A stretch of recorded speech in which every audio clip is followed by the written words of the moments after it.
ప్రేమ నమ్మకం గల మా ప్రియ పరలోకపు తండ్రి, ఇక రాత్రికాల సమయంలో పాటల ద్వారా ప్రభా మీ యొక్క నామాన్ని గణపరచడానికి, మీ యొక్క నమ్మకత్వాన్ని బట్టి మిమ్మల్ని శ్లాఘించడానికి, మరి మా పతనములను బట్టి మేము ఒప్పుకోవడానికి ప్రభా మీరు చూపించినటువంటి మీ యొక్క కృపంతటిని బట్టి స్తుతిస్తున్నాం తండ్రి. మరి యొక్క సమయంలో మీ యొక్క వాక్యాన్ని ధ్యానించినట్టుండగా ఆత్మదేవ మీ యొక్క నడిపింపును మీ యొక్క అల్పుడైనటువంటి దాసునికి అనుగ్రహించండి.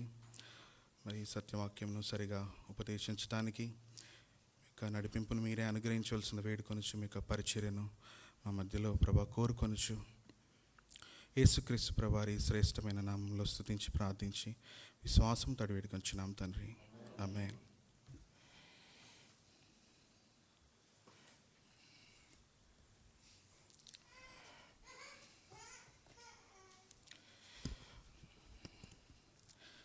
ఈ సమయంలో ఇక్కడ నిల్చొని వాక్యం చెప్పడానికి it is not an easy thing. ఈ సంవత్సరం అంతా కూడా ఆయా వర్తమానాల్ని నేను బోధించినప్పటికీ గత 3 దినాలుగా శక్తివంతమైనటువంటి ఉజ్జీవకరమైనటువంటి వర్తమానాలని విన్నాము. కానీ దేవుడే సహాయం చేయాలి ఈరోజు కూడా.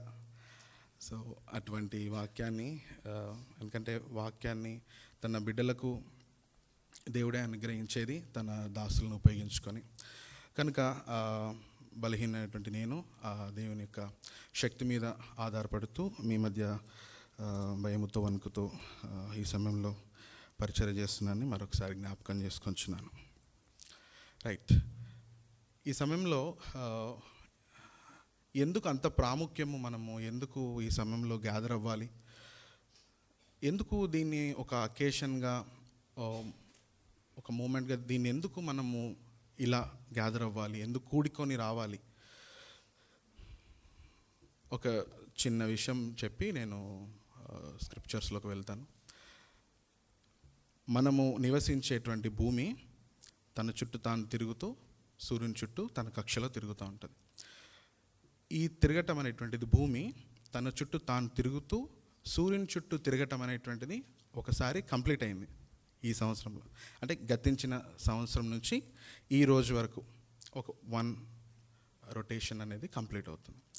కాబట్టి ఈ టైం స్పాన్లో, అనగా ఈ కాల వ్యవధిలో భూమి తన చుట్టూ తాను తిరిగేటువంటి, ఈ భూమి మీద నివసించేటువంటి మనము దేవుని బిడ్డలంగా కావచ్చు, లేదా సాధారణమైనటువంటి ప్రజలుగా కావచ్చు, మన జీవితాల్లో అనేకమైనటువంటి సక్సెస్ని మనం చూసుండొచ్చు, ఈ సంవత్సరము ఫెయిల్యూర్స్ని చూసుండొచ్చు, గుడ్ ఎక్స్పీరియన్సెస్ కలిగి ఉండొచ్చు, బ్యాడ్ ఎక్స్పీరియన్సెస్ని కూడా, చేదు అనుభవాలను కూడా కలిగి ఉండొచ్చు. దేవుని చేత ప్రోత్సహించబడటం మాత్రమే కాదు, దేవుని చేత నడిపించబడటం మాత్రమే కాకుండా ఆయన చేత గద్దించబడి ఆయన చేత సరిచేయబడినటువంటి అనుభవాలు కూడా మనము మన వ్యక్తిగత జీవితాల్లో మనము ఎరుగుదుము. కనుక ఈ సమయంలో మనము దేవుడు ఏమై ఉన్నాడు, ఈ సంవత్సరం అంతా మనల్ని ఏ విధంగా దేవుడు మనల్ని పోషిస్తూ సంరక్షిస్తూ కాపాడుతూ భద్రపరుస్తూ దేవుడు ఏ విధంగా వచ్చాడో కొన్ని విషయాల్ని మనము చూద్దాం. మనకు తెలిసిన విధంగా దేవుని యొక్క ప్రణాళిక, అనాది సంకల్పం ఏంటంటే, తన కొరకు కొంతమంది ప్రజలను దేవుడు ఏర్పరచుకోవాలి, వారిని ఆయన రక్షించుకోవాలి, తన కుమారుని ద్వారా ఒక రోజున తన ఎదుట నిర్దోషులుగా నిలబెట్టుకోవాలి. కనుక తండ్రి అయిన దేవుని ప్రణాళిక, దానికి కుమారుడైనటువంటి దేవుడు మన కోసం ఆయన చనిపోయాడు. మనల్ని తండ్రి ఎదుట నిర్దోషులుగా నిలబెట్టడం అనేటువంటిది కుమారుని యొక్క ఆయన యొక్క గురి. అదేవిధంగా పరిశుద్ధాత్మ దేవుడు మనతో నివసిస్తూ మన ద్వారా ఆయన యొక్క కార్యములను ఈ ప్రక్రియలో ఆయన నెరవేరుస్తూ ఉంటాడు. కనుక దేవుడు ఆయన ప్రణాళికలో ఉన్నటువంటి మనలను ఆయన రక్షించుకున్నాడు. సో ఈ రక్షించుకున్నాడు అనే విషయము 3 ఆస్పెక్ట్స్ ఉన్నాయి. మనకు తెలుసు ఏంటి, మనము రక్షించబడ్డాము, మనము దేవుని యొక్క ఉగ్రతకు మనము అర్హులము. కనుక దేవుని యొక్క పనిష్మెంట్ మన మీద ఉన్న ఆ సమయంలో మనము ఆ శిక్షను పొందవలసి ఉండగా కుమారుడైనటువంటి దేవుడు ఆ యొక్క శిక్షను ఆయన అనుభవించి, ఆ పనిష్మెంట్ని ఆయన తీసుకొని, ఆ పెనాల్టీని లేదా ఆ ప్రైజ్ని ఆయన తన ప్రొప్రిసియేషన్ ద్వారా, అనగా తాను ప్రాయశ్చిత్తం అవ్వటం ద్వారా ఆ యొక్క క్రయమును, ఆ వెలను ఆయన చెల్లించి మనల్ని ప్యూర్గా, అనగా హోలీగా, నిర్దోషులుగా ఆయన తీర్చడము జరిగింది. కనుక మనము రక్షించబడిన తరువాత జరిగే ప్రక్రియ ఏంటంటే శాంక్టిఫికేషన్ లేదా ప్యూరిఫికేషన్, ట్రాన్స్ఫర్మేషన్. కనుక దేవుడు మనల్ని రక్షించుకున్న తర్వాత తన కుమారుని స్వరూపంలోనికి అంతకంతకు దినదినము ఆయన మారుస్తూ ఉంటాడు. కనుక దానికి దేవుడు ఉపయోగించుకునేటువంటిది ఏంటంటే స్క్రిప్చర్స్. ప్రాముఖ్యంగా దేవుడు తన యొక్క వాక్యాన్ని దేవుడు ఉపయోగించుకుంటుంటాడు. తర్వాత saints, the fellowship of the saints, పరిశుద్ధుల యొక్క సహవాసాన్ని దేవుడు ఉపయోగించుకొని తన బిడ్డలను తన స్వరూపంలోనికి అంతకంతకు మారుస్తూ శుద్ధీకరిస్తూ ఉంటాడు. ఇంకా God uses the spirit, his holy spirit, పరిశుద్ధాత్మదేవుని మనలో ఉంచాడు కనుక ఆ పరిశుద్ధాత్మదేవుడు మనతో నివసిస్తూ మనము ఏ విధంగా నడవాలి అనే విషయాల్ని మనకు బోధిస్తూ ఉంటాడు. కనుక ఒక రోజున మనము సంపూర్ణంగా రక్షింపబడతాము. ఆ రక్షించబడ్డప్పుడు మనము వి విల్ బీ గ్లోరిఫైడ్, మనము మహిమపరచబడతాము. మహిమపరచబడిన దేహాల్ని మనము కలిగి ఉంటాము. అంత మాత్రమే కాదు, వి విల్ గెయిన్, అంటే ఒక పాపము లేనటువంటి స్థితిని మనము సంపాదించుకుంటాం. Okay, we will be completely saved from the very presence of sin. పాపము పూర్తిగా లేనటువంటి ఆ యొక్క స్థలంలోనికి మనము ప్రవేశిస్తాము. అంత మాత్రమే కాదు, we will gaze God's face. మనము దేవుని యొక్క ముఖమును ముఖాముఖిగా మనము చూడగలుగుతాము మహింపరచమైనటువంటి దేహాలతో. కనుక పరిశుద్ధులందరితో కలిసి ఒక రోజున మనము పరలోకంలో ప్రవేశిస్తాము. సో మనము ఏ గ్యాప్లో ఉన్నాము ఈ టైం లైన్లో, అనగా మనము రక్షించబడ్డాము, దేవుని యొక్క పిల్లలంగా మార్చబడ్డాము, ఇప్పుడు మనము పరిశుద్ధపరచబడుతున్నాము. దేవుడు మనల్ని ట్రాన్స్ఫార్మ్ చేస్తున్నాడు, మనల్ని శాంక్టిఫై చేస్తున్నాడు, శుద్ధీకరిస్తున్నాడు వాక్యంతో, పరిశుద్ధుల సహవాసంతో తన ఆత్మను అనుగ్రహించి. ఇంకా God uses situations also, circumstances, పరిస్థితులను కూడా దేవుడు తన సార్వభౌమ అధికారం చేత దేవుడు అనుమతిస్తూ మనలను దేవుడు ట్రాన్స్ఫార్మ్ చేస్తుంటాడు తన కుమారుని స్వరూపంలోనికి. అది ఆయన యొక్క అల్టిమేట్ ప్లాన్. అది ఖచ్చితంగా ఒక రోజున నెరవేరుతుంది. ఎందుకంటే మీలో ఈ సత్క్రియను ఆరంభించిన వాడు అంతం వరకు దాన్ని కొనసాగించేటువంటి దేవుడు. రైట్. కనుక ఈ రోజున ఆరాధన నిమిత్తమై నేను మనందరికీ సుపరిచితమైనటువంటి లేఖన భాగాన్ని ఎంచుకున్నాను. ఇది చాలా సుపరిచితమైనటువంటి లేఖన భాగము. దీన్ని ఇన్డెప్త్గా స్టడీ చేస్తే చాలా సర్మన్స్ ఇందులో నుంచి చెప్పొచ్చు. కానీ నేను అవసరమైనంత మేరకు మాత్రమే నేను ఈ రోజున మన ఆరాధన నిమిత్తమై పంచుకుంటాను. రండి నాతో పాటు కీర్తనల గ్రంథము 23వ కీర్తన, Psalm 23.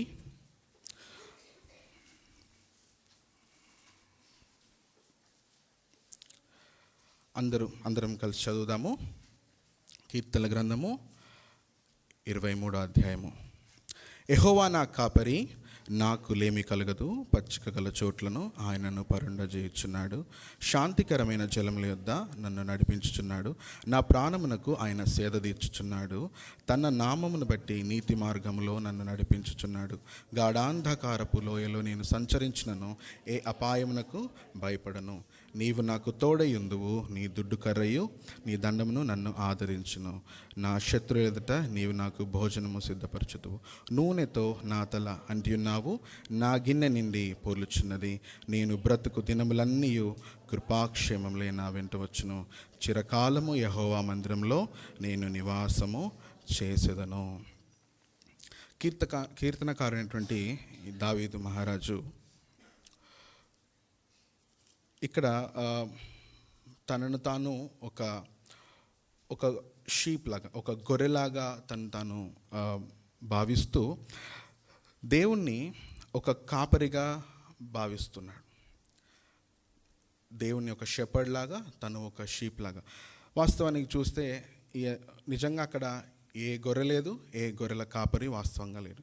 కానీ ఇక్కడ దావీదు మహారాజు దేవుణ్ణి తన యొక్క కాపరిలాగా ఆయన ఎంచుతూ ఉన్నాడు. అంత మాత్రమే కాదు, ప్రాముఖ్యంగా దేవుడే తన ప్రజలను గొర్రెల వలె భావిస్తున్నాడు. తాను వారికి కాపరిలాగా ఉండటము ఆయనకి ఎంతో ఇష్టం. చూద్దాము కొన్ని వచనాలు. దేవుడు ఎలా వ్యక్తులకు దేవుడు కాపరిగా ఉంటూ వచ్చాడు. రండి నాతో పాటు ఆదికాండము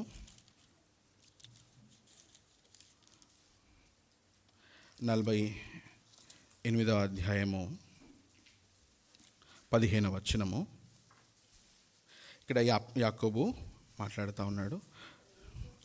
అతడు యోసేపును దీవించి, నా పితరులైన అబ్రహాము ఇస్సాకులు ఎవని ఎదుట నడుచుచుండిరో ఆ దేవుడు నేను పుట్టినది మొదలుకొని నేటి వరకు ఎవడు నన్ను పోషించనో ఆ దేవుడు, అనగా సమస్తమైన కీడుల నుండి నన్ను తప్పించిన దూత ఈ పిల్లల్ని ఆశ్రయించు. చాలని ఇక్కడ మీరు అడగొచ్చు, ఎక్కడ దేవుడు తనను తాను కాపరిగా ఆయన చెప్తూ ఉన్నాడు అని. మనము ఇంగ్లీష్ ట్రాన్స్లేషన్స్లో, ముఖ్యంగా ఈఎస్విలో మనము గమనించగలిగితే, చూడండి, ఎవరి దగ్గర ఇంగ్లీష్ బైబిల్స్ ఉంటాయి. And he blessed Joseph and said, the God before whom my fathers Abraham and Isaac walked, the God who has been my shepherd all my life long to this day. కనుక ఇక్కడ యాకోబు కూడా దేవుణ్ణి తన యొక్క కాపరి వలె ఆయన భావిస్తున్నాడు. ఇంకా చూడండి, 49వ అధ్యాయము 24వ వచనం.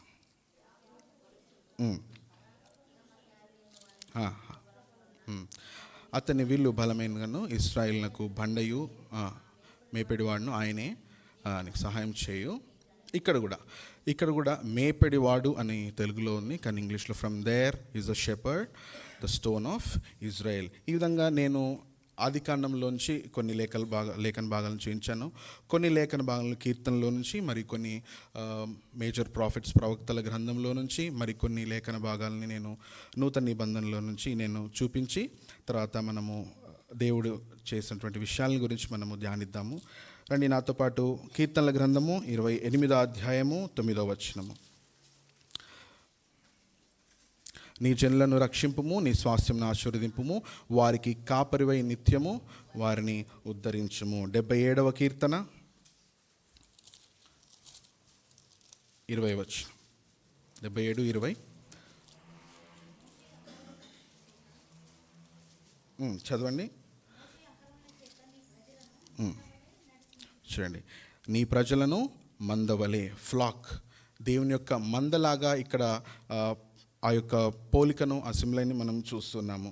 తర్వాత 79వ కీర్తన పక్కనే ఉంది, 13వ వచనము.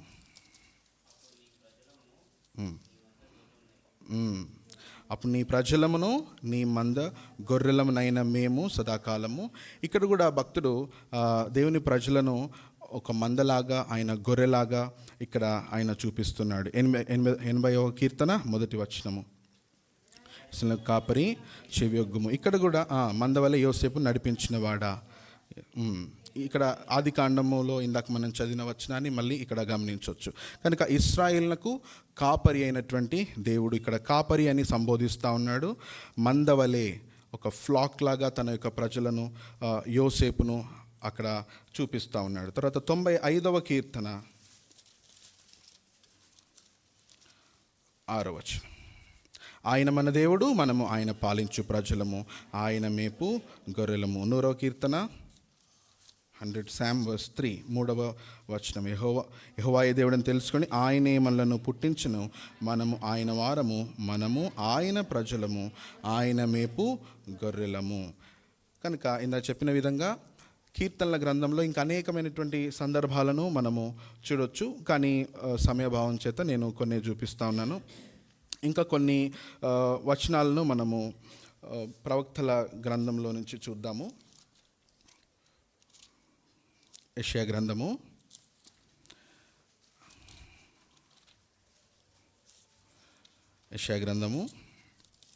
40వ అధ్యాయము Isaiah chapter 40, verse 11.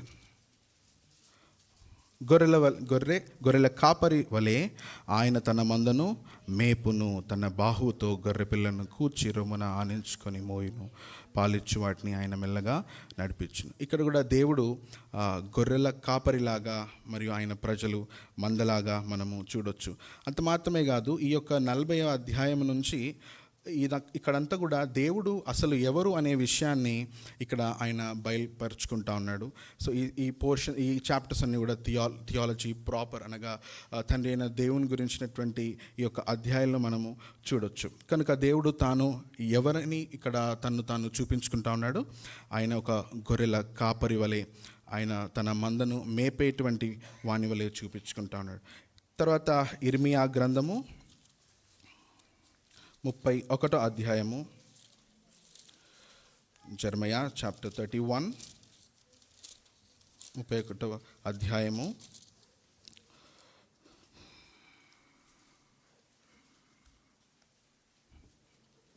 10 నుంచి. జనులారా యెహోవా మాట వినండి.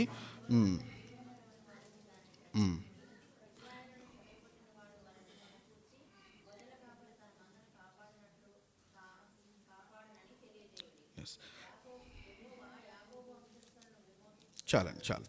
ఇక్కడ గొర్రెల కాపరి వలె తన మందను కాపాడేటువంటి దేవునిగా ఇక్కడ ప్రవక్త రాస్తా ఉన్నాడు. తర్వాత యెహెజ్కేలు గ్రంథము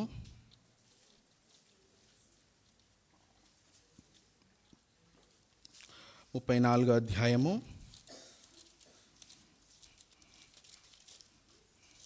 11 నుంచి.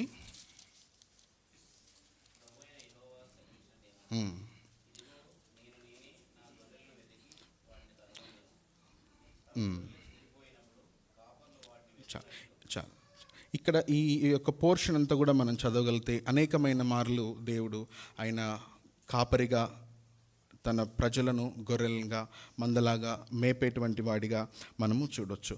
ఇంకొన్ని భాగాలు మనము న్యూ టెస్ట్మెంట్లో చూద్దాము. మత్తయి సువార్త 2వ అధ్యాయము 6వ వచనము.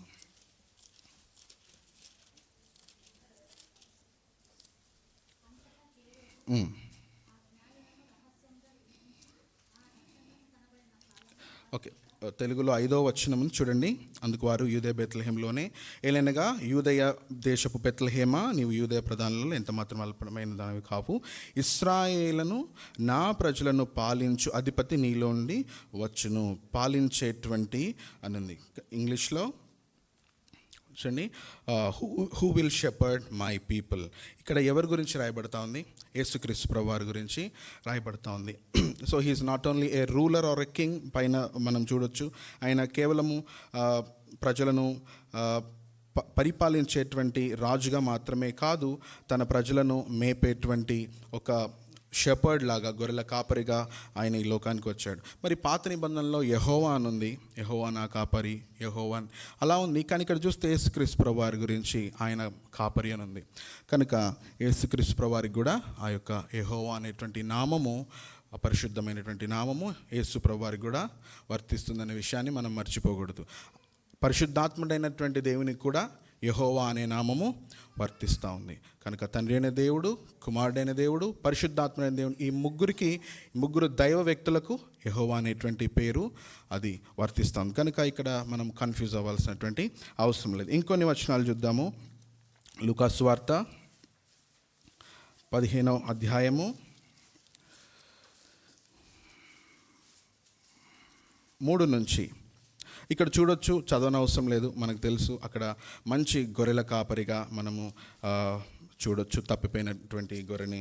తర్వాత మార్క్స్ వార్త 14వ అధ్యాయంలో కూడా 27వ వచనము చూడండి, మీరందరూ అభ్యంతరపడుదురు, గొర్రెల కాపరిని కొట్టుదును, గొర్రెలు చెదిరిపోవునని వ్రాయబడి ఉన్నది కదా.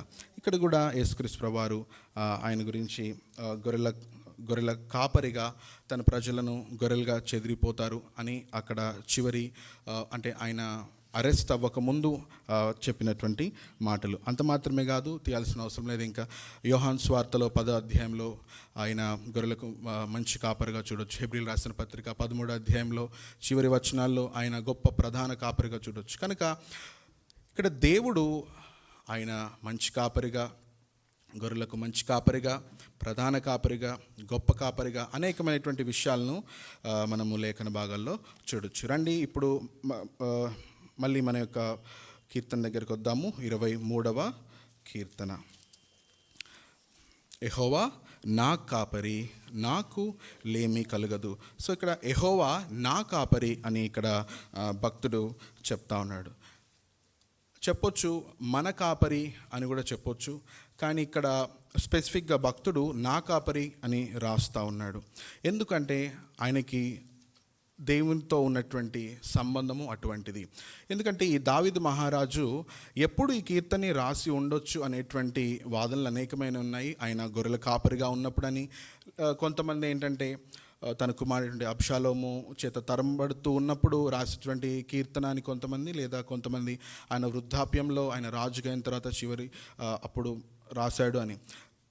నాకు అనిపిస్తూ ఉంది చివరి మేబీ ఆయన రాజు అయిన తర్వాత ఆయన వృద్ధాప్యంలో రాసి ఉండొచ్చు. ఎందుకంటే చాలా అనుభవంతో రాసినటువంటి కీర్తన, ఎన్నో పరిస్థితులను చూసి రాసినటువంటి కీర్తన కాబట్టి. కనుక ఇక్కడ దావీదు మహారాజు దేవునితో ఆయన పర్సనల్ రిలేషన్షిప్ కలిగి ఉన్నాడు. కనుక ఇక్కడ కూర్చున్నటువంటి మనం కూడా ఎవరు ఈ మాట చెప్పగలుగుతారు? యెహోవా నా కాపరి అని ఎవరు చెప్పగలుగుతారంటే, ఎవరైతే దేవుడిని తమ యొక్క కాపరిగా చేసుకున్న ప్రజలు మాత్రమే దేవుణ్ణి వారి యొక్క కాపరిగా వారు సంబోధించగలుగుతారు. కూర్చున్న వాళ్ళందరూ కూడా గొర్రెలు అని, అంటే దేవుని యొక్క గొర్రెలు అని అనుకోలేము. ఎవరికి వాళ్ళకే మనకు ఆ యొక్క అనుభవము ద్వారా మనకు తెలుస్తుంది. ఎస్, సో చూద్దాము. యెహోవా నా కాపరి. ఇక్కడ యెహోవా నా కాపరి అనగా L Rohi, Jehovah God is my shepherd అనేటువంటి మాట. కనుక నాకు లేమి కలగదు అని ఇక్కడ భక్తుడు చెప్తా ఉన్నాడు. I shall not want, I don't lakh nothing. నాకు తక్కువైంది ఏదీ లేదు అని దావీదు మహారాజు అంటా ఉన్నాడు. కనుక ఈ యొక్క సంవత్సరము మనం ఒకసారి వెనక్కి తిరిగి చూస్తే మన కాపరైనటువంటి దేవుడు మనల్ని ఏ విధంగా, మనకు ఏ కొదవ లేకుండా ఆయన మనల్ని నడిపిస్తూ వచ్చాడు అని చూడొచ్చు. God may not fulfil all our desires, all our luxurious desires, కానీ దేవుడు మనకు ఏదైతే మనకు ఖచ్చితంగా అవసరమో ఆయన తన చిత్తము చెప్పున సమస్తమును మనకు దయచేస్తూ ఆయన నడిపిస్తూ రావటాన్ని మన అనుభవపూర్వకంగా మనము గమనించవచ్చు మన వ్యక్తిగత జీవితాలలో. కనుక మన దేవుడు మనకు అవసరమైనటువంటివి ఆయన ఇచ్చేటువంటి దేవుడు. మన యొక్క కోరికలను, మన యొక్క అత్యాశలను ఆయన తీర్చేటువంటి దేవుడు కాదు. అదే మాటని ఫిలిప్పీలు రాసిన పత్రికలో భక్తుడు చెప్తా ఉంటాడు. 4వ అధ్యాయం 19వ వచనంలో చూడండి ఒకసారి. కాగా దేవుడు తన ఐశ్వర్యము చెప్పున క్రీస్తు యేసునందు మహిమలో మీ ప్రతి అవసరము తీర్చును. కనుక క్రీస్తు యేసునందు దేవుడు మహిమలో మన ప్రతి అవసరాన్ని తీర్చేటువంటి దేవుడు. అంత మాత్రమే కాదు, మత్తయి సువార్త 6వ అధ్యాయము 33వ వచనంలో కూడా చూడొచ్చు. మొదట నా రాజ్యాన్ని, నా నీతిని వెదకండి, అప్పుడు అవన్నీ కూడా అనుగ్రహించబడతాయి. కనుక దేవుని రాజ్యాన్ని, ఆయన నీతిని వెతికినప్పుడు సమస్తమును కూడా ఖచ్చితంగా ఆయన ఏ కొదువ లేకుండా సమస్తాన్ని ఆయన దయచేస్తూ వచ్చాడు అని మనం ఖచ్చితంగా చెప్పొచ్చు. నాకు తెలిసి మనలో ఎవరు కూడా ఒక పూట ఆహారం లేక, సరే కట్టుకోవడానికి బట్టలు లేకుండా, ఉండడానికి సరైన ఇల్లు లేక, ఎండకి ఎండిపోయి, వానకి తడిసి, చలికి వణికిపోయిన వారు ఎవరూ ఉండకపోవచ్చు, ఎవరు లేరని నేను అనుకుంటా ఉన్నా.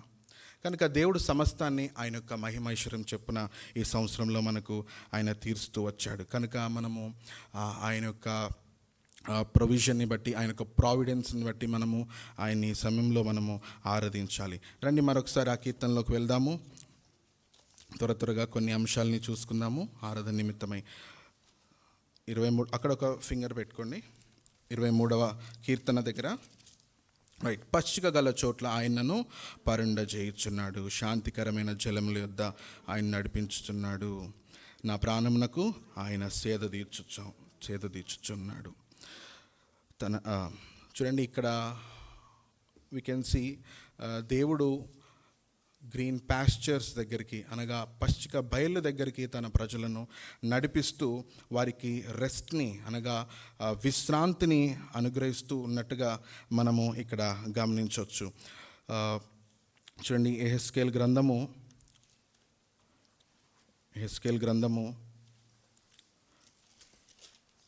34వ అధ్యాయము 14వ వచనము, ఇందాక చదివినటువంటి లేఖన భాగమే. ఆ భాగం అంతా కూడా మనము చదివి వ్యక్తిగతంగా ధ్యానించుకోవచ్చు.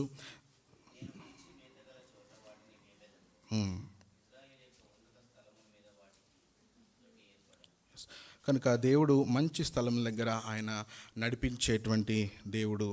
కనుక మనల్ని కూడా మనము ఆయా చాలా సంఘాలు ఈ ప్రాంతంలో ఉన్నాయి, కానీ నాకు అనిపిస్తూ ఉంటుంది దేవుడు ఎంతో సార్వభౌమంగా తన అధికారం చెప్పున భలే రెస్ట్ఫుల్ ప్లేస్కి, అంటే వాక్యం చేత ఒక నెమ్మది గల స్థలానికి దేవుడు గతించిన సంవత్సరాలన్నింటిలో నన్ను నడిపించాడు.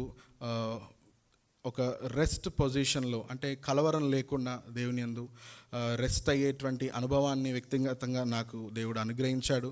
కనుక మన దేవుడు ఆయన కలవరాన్ని ఇచ్చేటువంటి దేవుడు కాదు. ఆయన అందుకే భక్తుడైనటువంటి పౌలు, అపోస్తలుడైన పౌలు సంఘాలకు రాస్తూ కూడా కృపయు సమాధానమును మీకు కలుగునుగాక, కృపయు సమాధానం మెండుగా మీ హృదయంలో ఉండాలి అని ఆయన ప్రార్థిస్తూ ఉంటాడు సంఘాలకు పత్రికల్లో రాస్తూ. కనుక దేవుడు ఆయన మనను మన ప్రాణులకు సేద తీర్చుచు శాంతికరమైన జలముల యొద్ద ఏ విధంగా అయితే ఆ కాపరి నడిపిస్తూ ఉంటాడు, ఆ విధంగా మనకు కూడా దేవుడు రెస్ట్ పొజిషన్లోకి, కలవరం లేకుండా ఈ యొక్క సంవత్సరం అంతా కూడా దేవుడు మనలను నడిపించడం జరిగింది.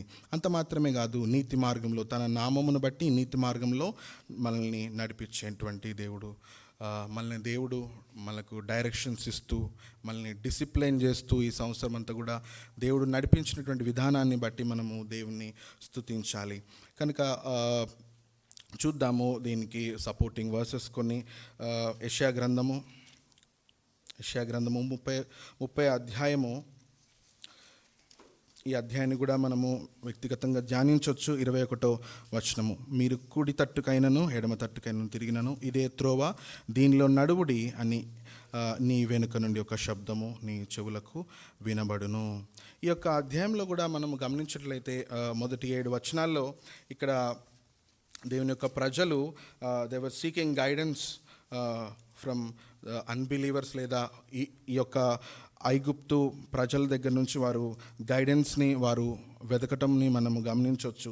తర్వాత 18-20 వచనాల్లో సెల్ఫ్ రిలయన్స్, అంటే తమ శక్తి మీద వారు ఆధారపట్టని చూడవచ్చు. 21వ వచనంలో వారి యొక్క రిపెంటెన్స్ అండ్ రిస్టోరేషన్ని మనము గమనించవచ్చు. కనుక దేవుడు తన ప్రజలను దారి తప్పినప్పుడు ఆయన వదిలేసేటువంటి దేవుడు కాదు. మెల్లనేటువంటి స్వరముతో మనము కుడి తట్టుకైనను ఎడమ తట్టుకైనను మనము పడిపోకుండా, తొట్టిల్లకుండా మనల్ని పాదాలని ఆయన కాపాడుతూ ఈ సంవత్సరం అంతం వరకు ఆయన మనల్ని నడిపించాడు.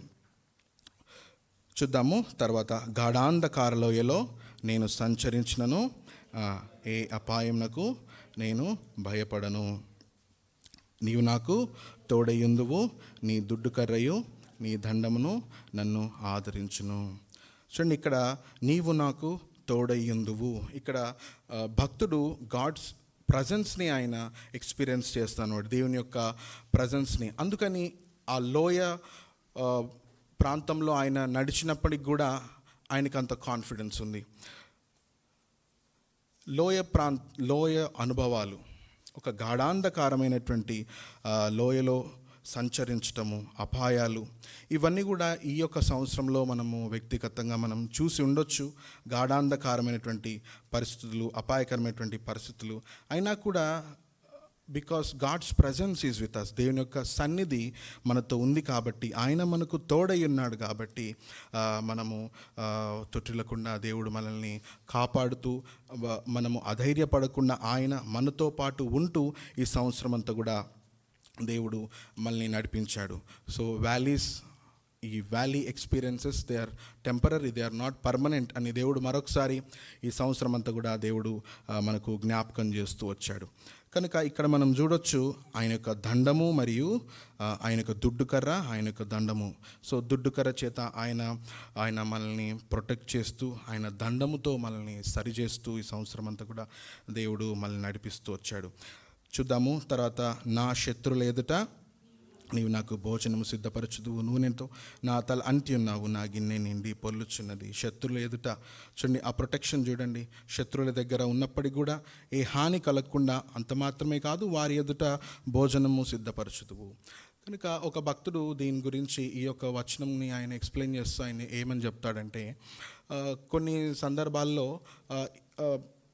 ఎక్కడైతే ఈ గొర్రెలు ఎప్పుడు మేత మేస్తూ ఉంటాయో, కొన్ని సందర్భాల్లో అక్కడ మళ్ళీ నెక్స్ట్ ఇయర్ లేదా కొంతకాలానికి అక్కడికి వెళ్ళిపోయే సమయానికి అక్కడ పరిస్థితి ఎట్లా ఉందో అని గొర్రెలని ముందే తీసుకొని వెళ్ళకముందే ఆయన ఒకసారి వెళ్ళి ఇన్స్పెక్ట్ చేసుకుంటాడంట. ఆయన ఇన్స్పెక్ట్ చేసుకొని అక్కడ పరిస్థితులంతా ఈ గొర్రెలను తీసుకువెళ్ళడానికి అనుకూలంగా ఉందా లేదా ముందే ఆయన వెళ్ళి పరీక్షించుకొని తర్వాత ఈ గొర్రెలను ఆయన నడిపిస్తారు. ఎందుకంటే అక్కడ క్రూరమైన యానిమల్స్ ఉండొచ్చు, తోడేళ్ళు, సింహాలు, పులులు, ఎలుగుబంట్లు ఈ విధంగా ఉండొచ్చు. కనుక తన మందకు హాని కలగకుండా ముందే కాపరి వెళ్ళి అక్కడ ఇన్స్పెక్ట్ చేసుకొని తర్వాత తన యొక్క గొర్రెలను ఆయన నడిపిస్తాడు. తర్వాత ఆ శత్రువులు చుట్టూ అవన్నీ దూరంగా పారిపోయిన తర్వాత వాటి ఎదుట తన గొర్రెలకు కాపరి అక్కడ వాటికి మేతను, భోజనాన్ని పెడతాడు. తర్వాత ఇంకేం చెప్తారంటే, నూనెతో తల అంటడం గురించి. ఈ గొర్రెలకు ఏంటంటే చాలా రకాలైనటువంటి ఈ విషపూరితమైనటువంటి కీటకాలు అక్కడ ఆ ప్లేసెస్లో తిరుగుతూ ఉంటాయంట. ఒక రకమైనటువంటి ఆయిల్ని ఈ యొక్క గొర్రెలకు వాటి నుదుటి మీద అప్లై చేసినప్పుడు ఈ యానిమల్స్ అన్నీ కూడా రిపెల్ అయిపోయి పారిపోతాయని. కనుక అంటే డిఫరెంట్ ఇంటర్ప్రిటేషన్స్ ఉన్నాయి. ఇంకా దేవుడు ఘనపరచటము తన బిడ్డలను నూనెతో, ఈ విధంగా గిన్నె నిండి పొర్లటము అనగా దేవుడు సమృద్ధిని అనుగ్రహించటము. కనుక ఈ సంవత్సరం అంతా కూడా మనం చూడొచ్చు, దేవుడు అనేకమైనటువంటి పరిస్థితుల గుండా అంటే మనం వారిని శత్రువులుగా భావించకపోవచ్చు, మనం అంటే వారికి ఇష్టం ఉండకపోవచ్చు, కానీ అటువంటి పరిస్థితులు కూడా దేవుడు మనల్ని సమృద్ధితో నడిపించటము, మనల్ని హానర్ చేయటము, దేవుడు మనల్ని ఘనపరచడం కూడా మన వ్యక్తిగత జీవితాల్లో మనము చూస్తూ ఉండొచ్చు. కనుక శత్రువులు అన్నప్పుడు నాకు అనిపిస్తూ ఉంటుంది, మనకి ఇప్పుడు ఎవరు శత్రువులు, అంత శత్రువులు ఎవరున్నారని. కానీ ఆలోచించినప్పుడు నా శరీరమే నాకు ఒక శత్రువు, నా దేహమే నాకు ఒక శత్రువు, సాతాను నాకు శత్రువు. కనుక ఈ సంవత్సరం అంతా కూడా దేవుడు నడిపిస్తూ, ఆయన సంరక్షిస్తూ, పడిపోకుండా అత్యధిక విజయాన్ని 2 కొరింథీయులకు రాసిన పత్రికలో 2:14 కనుక దేవుడు విజయోత్సవంతో మనల్ని ఊరేగిస్తూ నడిపిస్తూ వచ్చాడు. అంత మాత్రమే కాదు, దేవుడు మన పక్షంన ఉంటూ మనకు ఏ విరోధి లేడు అనేటువంటి అభయాన్ని, ధైర్యాన్ని మనకు ఇస్తూ మనల్ని దేవుడు ఆత్మీయ జీవితంలో మోటివేట్ చేస్తూ దేవుడు వచ్చాడు. అంత మాత్రమే కాదు, దేవుడు మనలను ఘనపరుస్తూ శత్రు ఎప్పుడు గమనిస్తూ ఉంటాడు, మనల్ని టెంప్ట్ చేసి, మనల్ని శోధించి, మనల్ని తొట్టిల్లేటట్టు చేయాలని. కానీ ఈ సమయంలో ఇక్కడ మనం ఉన్నాము అంటే నిజంగా అది దేవుని యొక్క కృపే అని నేను భావిస్తాను. ఎందుకంటే మన శక్తి చేత, మన భక్తి మీద ఆధారపడితే నాకు పదే రుజువు అవుతూ వచ్చింది ఏంటంటే, ఈ యొక్క క్రైస్తవ జీవితం నా వల్ల కాదు, అది నా వల్ల అయ్యే విషయం కాదు. కేవలం దేవుడు మాత్రమే ఆయన కాపాడాలి, ఆయన మాత్రమే గిన్నె నిండే పొర్లే అనుభవాన్ని ఆయన మాత్రమే దయచేయాలి. చివరికి వద్దాము, ఒక ప్రామిస్ని కూడా ఇక్కడ మనం చూడొచ్చు. భక్తుడి యొక్క హోప్, నిరీక్షణ, నేను బ్రతుకు దినములన్నీ కృపాక్షేమంలే నా వెంట వచ్చును, చిరకాలము యెహోవా మందిరములో నేను నివాసము చేస్తుందను. ఇక్కడ we can see a guaranteed promise, ఒక ఖచ్చితమైనటువంటి ఒక ఫ్యూచర్ని మనము వీఆర్ హోపింగ్. అంటే ఇప్పటి వరకు మనము ఈ అనుభవాలని కూడా చూస్తూ వచ్చాము. ఇక ముందు మన యొక్క హోప్ ఏంటంటే, ఖచ్చితంగా మనకు గ్యారంటీడ్ ఫ్యూచర్ ఉంది. ఆ ప్రామిస్ని దేవుడు మనకు చేశాడు, ఆ వాగ్దానాన్ని దేవుడు చేశాడు. అది it is certain, it is sure, అది నిశ్చయం. అందుకే ఇక్కడ ఆ పదము వాడుతూ ఉంటాడు. ఇంగ్లీష్లో మనం చూడొచ్చు, surely goodness and mercy shall follow me all the days of my life. Not one day, ఒకరోజు మాత్రమే కాదు. మనం చూడొచ్చు విలాపవాక్యంలో ఎక్లీసియాస్టెస్ 3rd చాప్టర్లో 22 to 23, 22 నుంచి 23 వచనాల్లో 3వ అధ్యాయంలో, దినదినము మన పట్ల ఆయనకు నూతనముగా వాత్సల్యత కలుగుతూ ఉంది కనుక మనము నిర్మూలము కాకున్న వారము. కనుక దేవుడు తన నామమును బట్టి కృపాక్షేములను మనము బ్రతుకు దినములన్నీ ఇంతకాలము మనకు ఆయన కృపను, ఆయన నూతనముగా ఆయన వాత్సల్యాన్ని మన ఎడల కనుపరుస్తూ వచ్చాడు. కనుక చిరకాలము యెహోవా మందిరంలో నేను నివాసము చేసేదను. మనము నివాసము చేస్తాము. ఎందుకు? We have a guaranteed future. మనకు ఒక భరోసా, భవిష్యత్తు గురించి భరోసా ఉంది. యేసుక్రీస్తు ప్రభువారు భూమి మీద ఉన్నప్పుడు యోహాను సువార్త 14వ అధ్యాయంలో నేను వెళ్ళిపోయే సమయం వచ్చింది, నేను వెళ్తూ ఉన్నాను, నా తండ్రి ఎడల తండ్రి ఇంట్లో అనేకమైనటువంటి నివాసములు కలవు, మీకు స్థలము సిద్ధపరచ నేను వెళ్తా ఉన్నాను, నేనుండు చోటున మీరు ఉండులాగున. కనుక మనము తనతో పాటు నిరంతరం ఉంటాము అనేటువంటి ఒక గ్యారంటీని, ఒక భరోసాని, నిశ్చయతను దేవుడు మనకు అనుగ్రహించాడు. చివరిగా చూద్దాము ప్రకటన గ్రంథము 21వ అధ్యాయము 3వ వచనము. అప్పుడు ఇదిగో దేవుని ప్రకటన గ్రంథము 21వ అధ్యాయము 3వ వచనం. అప్పుడు ఇదిగో దేవుని నివాస స్థలం మనుషులతో కూడా ఉన్నది, ఆయన వారితో కాపురముండును, వారైన ప్రజలందరూ దేవుడు తానే వారికి దేవుడై ఉండి వారిని తోడైండును. ఆయన వారి కళ్ళ ప్రతి బాష్ప బిందువును తుడిచివేయును. మరణం ఇక ఉండదు, దుఃఖమైనను ఏడుపైనను వేదన ఇక ఉండదు, మరి సంగతులు గతించిపోయిను. సింహాసనం నుండి వచ్చిన గొప్ప స్వరం వింటిని. కనుక ఈ విధంగా ఈ యొక్క కీర్తనలో నుంచి మనము ఈ యొక్క సమయంలో ఈ యొక్క పాయింట్స్ని బేస్ చేసుకొని మనం దేవుణ్ణి ఆరాధిద్దాము. మరొకసారి ఒక కీర్తన చదువుకొని ముగించుకుందాము. యెహోవా నా కాపరి, నాకు లేమి కలగదు, పచ్చిక గల చోట్లను ఆయన నన్ను పరిండ చేయుచున్నాడు, శాంతికరమైన జలముల యొద్ద నన్ను నడిపించున్నాడు, నా ప్రాణమునకు ఆయన సేద తీర్చుచున్నాడు, తన నామమును బట్టి నీతి మార్గంలో నన్ను నడిపించుచున్నాడు, గాఢాంధకారపు లోయలో నేను సంచరించినను, ఏ అపాయమునకును భయపడను, నీవు నాకు తోడయ్యుందువు, నీ దుడ్డు కరయు నీ దండం నన్ను ఆదరించును, నా శత్రుల ఎదుట నీవు నాకు భోజనము సిద్ధపరచుదువు, నా గిన్నె నిండి పొర్లుచున్నది, నేను బ్రతుకు దినములన్నీ కృపాక్షేమములే నా వెంట వచ్చును, చిరకాలము యెహోవా మందిరంలో నేను నివాసము చేసేదను. కనుక దేవుడు మనలను తన ప్రజలుగా చేసుకున్నాడు, మనలను తన గొర్రెలుగా ఆయన చేసుకొని మనకు ఆయన కాపరిగా ఉంటూ ఆయన మనకు చేసేటువంటి యొక్క విషయాల్ని మరొకసారి జ్ఞాపకం చేసి నేను ముగిస్తాను. దేవుడు మనకు ప్రొవైడర్గా ఉంటూ మనకు ఆయన అవసరమైనవన్నీ కూడా ఆయన ఇస్తూ ఈ సంవత్సరం అంతా కూడా మనల్ని పోషించాడు. అంత మాత్రమే కాదు, గ్రీన్ పాస్చర్స్ దగ్గరికి మనల్ని నడిపించాడు. ఆయన పచ్చిక గల చోట్ల మనల్ని పరుండ చేశాడు. అంత మాత్రమే కాదు, పాత్ అనగా ఆయన స్వరమును మనకు వినిపిస్తూ మనము తొట్టిల్లకుండా ఆయన మనల్ని నడిపిస్తూ వచ్చాడు. అంత మాత్రమే కాదు, ఆయన ప్రజెన్స్ని అనగా ఆయన యొక్క సన్నిధిని మనతో ఉంచుతూ గాఢాంధకారమైనటువంటి లోయలో మనము సంచరించినను ఏ అపాయంకు మనం భయపడకుండా ఈ సంవత్సరం అంతగా దేవుడు మనల్ని నడిపించాడు. అంత మాత్రమే కాదు, ఆయన మనల్ని ప్రొటెక్ట్ చేశాడు. శత్రువుల ఎదుట మనకు భోజనాన్ని సిద్ధపరుస్తూ ఆయన మనల్ని హెచ్చిస్తూ ఆయన ఈ సంవత్సరం అంతా కూడా దేవుడు నడిపిస్తూ వచ్చాడు. అంత మాత్రమే కాదు, మనకు ఒక ప్రామిస్ని కూడా ఇచ్చాడు. ఏంటంటే మనము ఎల్లకాలము ఆయన మందిరంలో, ఆయన నివాసంలో మనం కూడా ఉంటాము, సదాకాలము ఆయనతో పాటు ఉంటామనేటువంటి నిరీక్షణను ఇచ్చాడు. కనుక నాకు అనిపిస్తూ ఉంటుంది చివరిగా, దేనికి కూడా మనము పాత్రలము కాదు వాస్తవానికి, నా మట్టుకు నేనైతే. ఎందుకంటే మనము నమ్మకస్తులమని కాదు. It's not that we are faithful, we should accept. చాలా విషయాల్లో మనము ఫెయిత్లెస్ పర్సన్స్, అనగా దేవుని పట్ల ఉండవలసిన ఆ విశ్వాసము, నమ్మకము లేనటువంటి ప్రజలుగా ఉన్నటువంటి మనకు ఆయన మాత్రము నమ్మకస్తుడుగానే ఆయన ఉంటూ రుజువు చేస్తాడు. చూడండి ఒకసారి తిమోతి రాసినటువంటి పత్రిక చూడండి, 2వ తిమోతి 2వ అధ్యాయము 13వ వచనం.